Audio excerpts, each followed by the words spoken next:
High সবাইকে। এই ভিডিওটা হচ্ছে উল্টো রথের দিনের ভিডিও। তো এই ভিডিওটা আমার কয়েকদিন পোস্ট করা হয়নি, তো যাই হোক দেখো তোমাদের সঙ্গে দেখলাম শেয়ার করা যাক।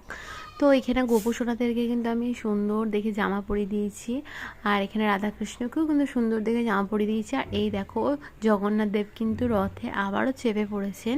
তো এখানে কিন্তু রথ আমিও টেনে নিয়েছিলাম, এখানে মাও রথ টেনে নিল। আর আমরা কিন্তু রথ দেখতেও গিয়েছিলাম, খুবই আনন্দ করে খুবই মজা করে আমরা কাটিয়েছি রথের দিনগুলো। তো এখানে কিন্তু মা রথটা টেনে নিল। আর সন্ধ্যাবেলা বিকেল থেকে আমরা বেরিয়ে গেছিলাম, আর আমি এখানে পরেছিলাম হচ্ছে শাড়ি। তো এখানে আমার বান্ধবীরাও কিন্তু আছে। তো দেখো এখানে কিন্তু প্রচুর ভিড় ছিল, এখানে প্রচুর ভিড় হয়। তো যাই হোক অনেক হাঁটাহাঁটির পর এখানে কিন্তু আমরা একটু বসেছিলাম, আর এখানে আরতি হচ্ছিল। তো তারপরে এই ব্লাউজটা আমি তৈরি করেছি, দেখো তোমাদের কার কেমন লাগছে অবশ্যই জানাবে। এই ব্লাউজটা আমি নিজেই তৈরি করেছি, আর এটার একটা আলাদা ভিডিও আমি তোমাদের সঙ্গে শেয়ার করব। যে আর এখানে এর একটু হাই হ্যালো করে দিল। এরপরে কিন্তু আমি এখানে রাস্তাও ঝাড় দিয়েছিলাম জগন্নাথ দেবের আগে আগে, তো একটু মতনই ঝাড় দিয়েছিলাম। তো যাই হোক দেখো, আর এই শাড়িটা কিন্তু আমি নিজেই পরেছিলাম, আর মা আমাকে হেল্প করেছিল।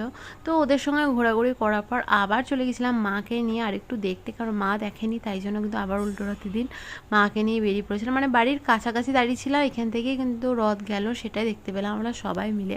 আর এখানে কিন্তু ভাইয়ের বন্ধুরাও ছিল, আর এদেরও একটু ভিডিও ফটো তোমাদের সঙ্গে শেয়ার করছি। তো এরপরে কিন্তু চলে গিয়েছিলাম বাড়ি। তো বাড়ি গিয়ে দেখলাম তোমাদের সঙ্গে একটু ভিডিওটা শেয়ার করি। ব্লাউজের ডিজাইনটা দেখো, আর ফিটিংস কিন্তু একদমই পারফেক্ট ছিল। কেউ কিছু তৈরি করতে চাইলে অবশ্যই কিন্তু কমেন্ট করতে পারো। তো আজকের মতো এতটাই, দেখা হচ্ছে পরের ভিডিওতে। Bye bye.